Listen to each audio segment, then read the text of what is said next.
오늘은 우리 스가랴서를 같이 봅니다. 이제 뒤에 있는 소 예언서들은 다 짧기 때문에 거의 하루에 한 번씩 이렇게 넘어가죠. 정말 구약을 거의 다 끝내가고 있습니다.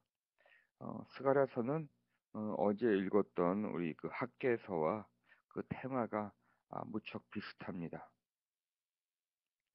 포로 생활에서 돌아와서 그 성전을 재건하기 시작했는데 우리가 이번 주 첫날 읽었던 그 에스라서에서 읽었듯이 그들은 포로 생활에서 돌아와서 성전에 기초를 놓고는 어, 목노아 정말 환송을 지르며 기뻐합니다. 우리 은영자매가 목장 쥐라고 아주 강조를 하군요. 네, 우리 승재 형제님 환영합니다. 목장 쥐가 아주 정말 잘하고 있습니다. 어, 목노와 환성을 지르면서 그 성전의 그 기초를 두면서 기뻐합니다. 근데 그 생각보다 성전 재건이 쉬운 일이 아니었나 봅니다. 우리가 어저께 읽었던 학교에서 보니까 2년 만에 그 주위에 있는 그러한 알력과 방해 때문에 또 자기 자신들의 집도 제대로 없는데 성전을 먼저 건축하는 것이 힘들어서 여러 가지 주변의 어려움과 또 자기 자신도 자기들 먼저 챙기려고 하는 이기심 때문에 그만 성전 재건은 멈춰집니다. 2년 만에 멈춰집니다. 음, 그래서 그 학계 선지자는 하나님을 둘째로 여기는 그 우선순위가 잘못된 백성들을 꾸짖었던 것이 어저께 내용이죠. 그러면서 다시 성전 재건을 하라고 격려합니다. 이 스가랴서도 1장을 보면은 그런 내용들이 나옵니다. 네, 여기서 한 가지 제가 오늘 아침에 묵상하게 되는 것은 우리가 어, 이렇게 성전을 재건하는 것, 다시 말해서 오늘날 오늘날로 돌아와서 우리들에게 어플라이 해본다면 우리들 안에 있는 그 심령을 정말 심령의 그 센터를 어, 하나님과의 그 성령 하나님과의 친밀한 교제로 또 이 매일 아침마다의 그 살리투드를 기도 생활을 그 센터 안에 두려고 노력하지만 그게 쉽지 않다고 하는 거죠. 순간순간 성령님께 묻고 성령님께서 주시는 말씀을 분별하면서 삶 속에 적용하고 삶 속에서 예수 그리스도를 쫓아가려고 하는 그것이 말로는 쉽고 그냥 주일날 하루 교회 나와서 몇 시간 아주 릴리저스한 모습으로 있다가 돌아가고 그다음에 생활로 돌아가서는 다람쥐 채바퀴 속에 들어가서 그냥 자신의 그냥 세상적인 삶을 추구하는 것은 그래도 쉬운데 정말 진정하게 나의 삶이 정말 삶의 예배가 되고 정말 순간순간 예수 그리스도를 쫓아가는 그러한 나의 믿음의 모습이 되는 것은 그렇게 쉽지 않습니다. 그래서 우리는 종종 그만 중도 하차를 하고 어, 가만히 생각해 보니까 어차피 안 되고 어차피 어렵고 다른 사람을 봐도 제대로 하는 것도 아닌 것 같고 그런데 왜 나는 이렇게 꼭 희생하는 것 같고 뒤처지는 것 같고 그래서 또다시 우리는 세상적인 모습으로 어, 나아갑니다. 하지만 그 세상적인 모습으로 나아가는 내 자신을 내 스스로가 인정하고 싶지 않아서 어, 종교적인 그 포장지로 자기를 쌓아서 그러한 모습으로 됩니다. 참, 어, 이 스가랴서에 나오는 학개서에 나오는 이러한 모습은 오늘날 우리들의 어떠한 신앙의 모습이 아닌가, 우리들의 삶의 모습이 아닌가 생각합니다. 이렇게 힘들어하고 있는 이때에 스가랴 선지자는 학계 그 선지자와는 다르게 예수 그리스도의 오심과 예수님의 다시 오심을 선포합니다. 참 스가랴 선지자는 어, 이 면에서 참 저에게 아침에 도전을 줍니다. 힘들어하고 있는 그때 어, 다른 것이 어떠한 솔루션이 아니라 예수 그리스도가 오신다고 하는 것, 또 그분이 다시 오신다고 하는 것을 그들에게 알려주는 것이 바로 희망의 메시지다라고 하는 것을 저에게도 오늘 가르쳐 줍니다. 참 커다란 의미가 있습니다. 우리들도 삶을 살아가면서 힘들고 어려울 때 정말 어떻게 살아가는 것이 좋은지 그러한 생활에서의 어떤 방안과 어떤 돌팔구를 준비하는 것도 중요하지만 가장 중요한 거는 우리의 삶 속에 예수님이 계신가, 예수님이 어디에서 어떤 의미로 어떻게 계신가를 우리가 선포하는 것이 중요하다고 이 아침에 묵상하게 됩니다. 스가랴 선지자는 오늘 어떤 본문에서 보니까 비전을 보게 됩니다.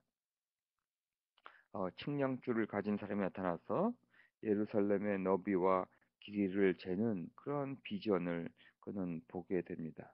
그리고 말하기를 그 측량줄을 가진 사람이 말하기를 예루살렘 안에 사람과 짐승이 많아져서 예루살렘이 성벽으로 두를 수 없을 만큼 커질 것이다라고 예언의 말씀을 주십니다.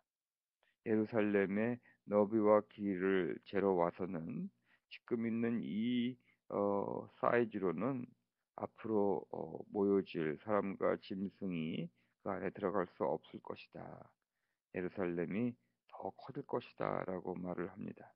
저는 아직까지 예루살렘을 갔다 오지 못했지만 지금 그 성벽으로 둘려진 그 옛 예루살렘 그 사이즈는 그 옛 예루살렘은 현재 예루살렘의 아주 조그마한 중심부에 지나지 않는다라고 제가 들었고 또 나오는 지도로도 보니까 옛날 그 성벽으로 둘러진 그 올드 예루살렘은 아주 코딱지만 하더라고요.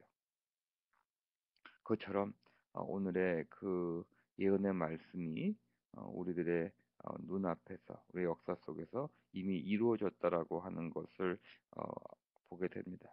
이런 것들이 이루어졌다고 하는 것은 이 스가랴 선지자가 말하는 예수님의 다시 오심이 곧 있을 것이라고 한다고 말을 해도 그렇게 틀린 말은 아니라고 생각이 듭니다. 근데 영적으로 어떤 의미가 있나 생각을 해보았습니다. 성벽으로 둘려진 옛 예루살렘은 현재 예루살렘의 조그한 중심부에 지나지 않는다라고 하는 그 사실적인 그 팩트가 다 아니라 아마 이 예루살렘은 하나님의 그 구원을 받은 백성들이 사는 곳, 하나님의 나라가 도래된다고 하는 것을 의미한다고 보았을 때 아마 많은 구원받는 사람들이 수많은 구원을 얻은 자들이 하나님의 나라에 들어가게 될 것이다라고 하는 예언이 아닐까 또 생각을 해보게 됩니다. 그래서 그때가 아마 예수님이 어, 오시고 예수님이 재림하실 때는 정말 수많은 사람들이 구원을 얻어서 하나님의 나라에 들어가게 될 것이다. 이렇게 영적으로 한번 받아보게 됩니다. 음, 그리고 천사 같은 그 사람이 말하기를 바깥으로 예루살렘의 둘레를 불로 감싸 보호하고 안으로는 내가 그 안에서 살면서 하나님의 영광을 드러내겠다라고 말씀하고 계십니다. 바깥으로는 그 하나님의 나라, 하나님의 도성을 불로 감싸서 보호하고 안으로는 하나님이 직접 함께 그 구원받은 백성과 살면서 그들에게 하나님의 영광을 드러내겠다라고 예언의 말씀을 주십니다.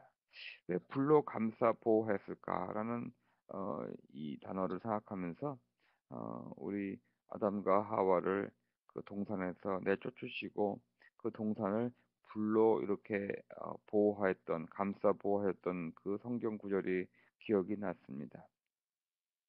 다시 말해서 예루살렘의 둘레를 이렇게 불로 감싸서 보호하는 이유는 행여나 앞으로 더 구원을 받을 자들이 있을 수 있는데, 그들이 아주 죄 중에서 그 예루살렘 성에 들어와서 혹시나 그 영원히 사는 그 과실, 그거를 따먹을까 봐, 그러면 하나님과 결별돼서 죄 중에서 영원히 사는 그러한 지옥불에 떨어지는 그런 것이 되기 때문에 하나님께서 그 하나님의 나라를 불로 감싸시는 것이 아닌가 생각해 봅니다.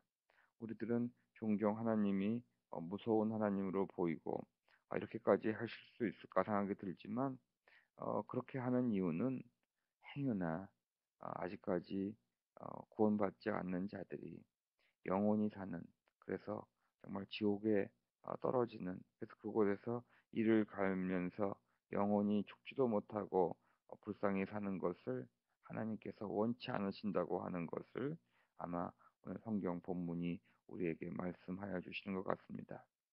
그러면서 빨리 너희들 흩어진 곳에서, 너희들이 정말 지금 죄 속의 삶 속에서 너희의 속박 속에서 살고 있는 그곳에서 도망쳐 나오라고 오늘 본문이 우리에게 말합니다. 참 이 일은 또 역사적으로 소비에트 유니언이라고 하는 나라가 몰락하면서 그 전 동유럽과 전 세계에 흩어졌던 수많은 이스라엘 백성들이 다 그 땅에서 도망쳐서 이스라엘로 도망 나올 수 있었던 그 역사적인 그 때가 뭐 불과 몇십 년 전이에요. 그런 일이 일어났습니다. 근데 영적으로 보면은 하나님으로부터 멀리 떠나갔던 모든 사람에게 하나님께로 돌아오라고, 그러한 죄 속에 살고 있는 삶에서 하나님 없이도 살 수 있는 양 살아가는 그러한 죄된 자리에서 얼른 떠나서 빨리 하나님께로 돌아오라고 그렇게 우리에게 호소하고 계십니다.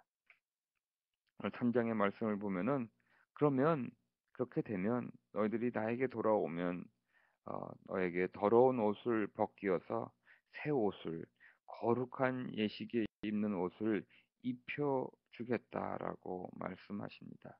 더러운 옷을 벗기고 그 죄된 그러한 옷을 입고 살고 있는 그런 옷을 벗겨서 정말 거룩한 옷을 입혀 주겠다라고 말씀하십니다.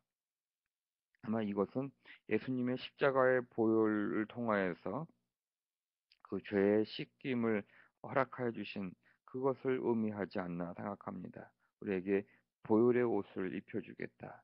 우리에게 의로움, 예수 그리스도를 통하여서 우리가 은혜로 얻을 수 있는 그 의의 덧옷을 입혀주겠다라고 오늘 본문은 말을 하고 있습니다.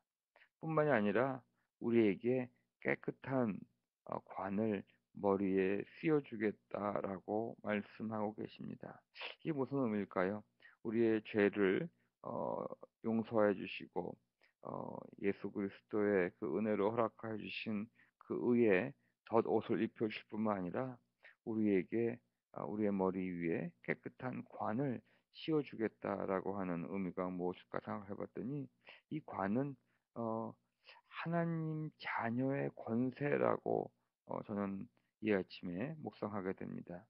우리들을 그냥 어, 용서해 주시고 구원해 주시는 것으로 끝나는 것이 아니라, 그래서 우리로 하여금 어떠한 어, 그냥 석방받은, 겨우 석방받은 죄인의 모습으로 살아가는 것이 아니라 하나님의 자녀의 권세까지도 허락하겠다라고 말씀하고 계십니다.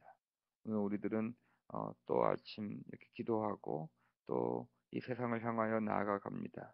우리는 이미 이 세상의 그 어두운 세력과 사탄을 정복하신 예수 그리스도의 형제요 하나님의 자녀로서 이 세상으로 보내지는 하나님의 엠버세더요 하나님의 자녀로서의 그 권세를 가지고 나아가는 우리임을 이 아침에 다시 한번 기억하여야 되겠습니다.